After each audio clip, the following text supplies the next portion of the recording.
प्रयागराज महाकुंभ में अपनी खूबसूरती के कारण सुर्खियों में आई हर्षा रिछारिया एक नए विवाद में फंस गई हैं। सोशल मीडिया पर वायरल होने के बाद यूजर्स उनके पुराने पोस्ट खंगाल रहे हैं। इनमें वो काफी बोल्ड लुक्स में नजर आ रही हैं। हर्षा के वायरल वीडियो को लेकर तमाम सवाल पूछे जा रहे हैं। न्यूज नेशन से हर्षा ने इस सभी सवालों का बेबाकी से जवाब दिया।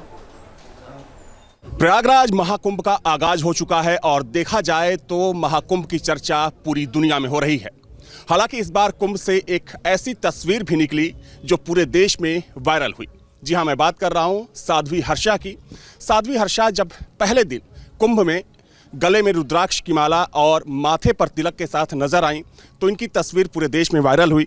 और इस वक्त मेरे साथ खुद साध्वी हर्षा जी जुड़ी हुई हैं। निरंजनी अखाड़े से भी जुड़ी हैं आप। पहला सवाल तो यही, और लोग भी जानना चाहते हैं कि आप ग्लैमर की दुनिया में रही काफ़ी समय तक, फिर अध्यात्म की तरफ झुकाव कैसे हो गया आपका? देखिए, सबसे पहले मैं यहाँ पे आपको थोड़ा सा करेक्ट करना चाहूँगी कि मैं साध्वी नहीं हूँ।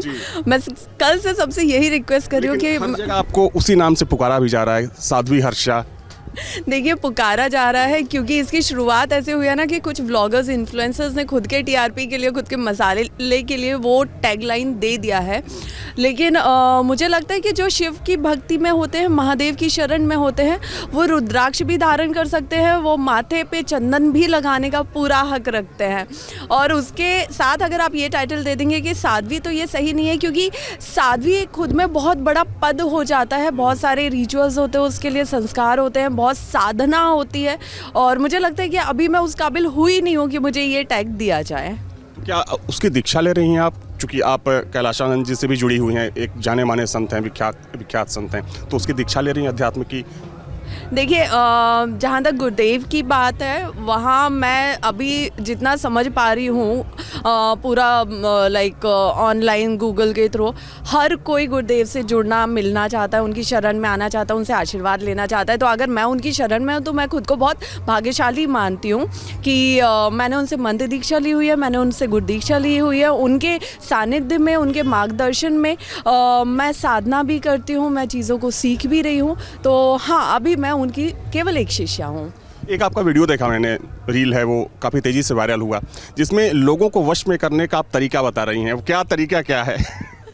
वो जो वीडियो है वो सावन का है, और वो जो वीडियो है उस वक्त मैं द्वारकाधीश में थी।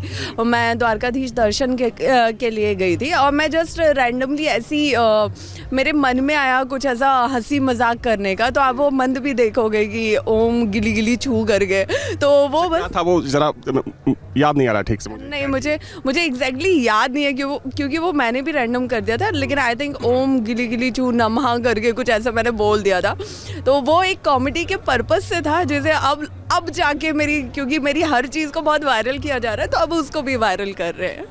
एक सवाल मेरा आपसे ये है, और चूंकि देखिए हम लोग ये सवाल बहुत से यंगस्टर्स से भी पूछ रहे हैं, चूंकि आप भी अध्यात्म से अब जुड़ चुकी हैं, उसकी दीक्षा ले रही हैं, कि पिछले 5 से 6 सालों में देखा गया है कि जो इस देश का यूथ है, जो कभी धार्मिक चीज़ों से बहुत दूर रहता था, अध्यात्म से दूर रहता था, प्रयागराज से दूर रहता था, एक बड़ी तादाद यहाँ पर नज़र आ रही है।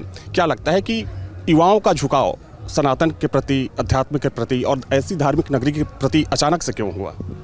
देखिए, वक्त के साथ ना परिवर्तन होता है और होना भी चाहिए।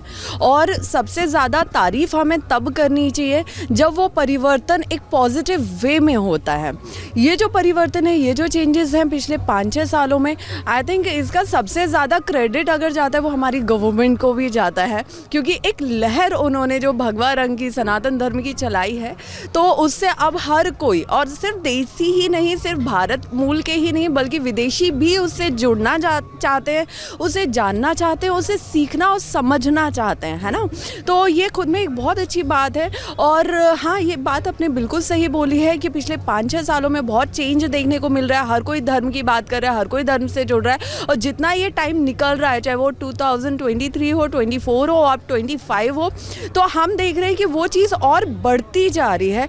और ये चीज़ होना बहुत ज़्यादा ज़रूरी भी है कि युवा जागरूक हो रहे हैं, अपने धर्म को जानना चाहते हो, अपने धर्म से जुड़ना चाहते हैं। आखिरी सवाल, प्रयागराज कुंभ में आप आई हैं, कैसा एक्सपीरियंस रहा, अनुभव कैसा रहा अभी तक का?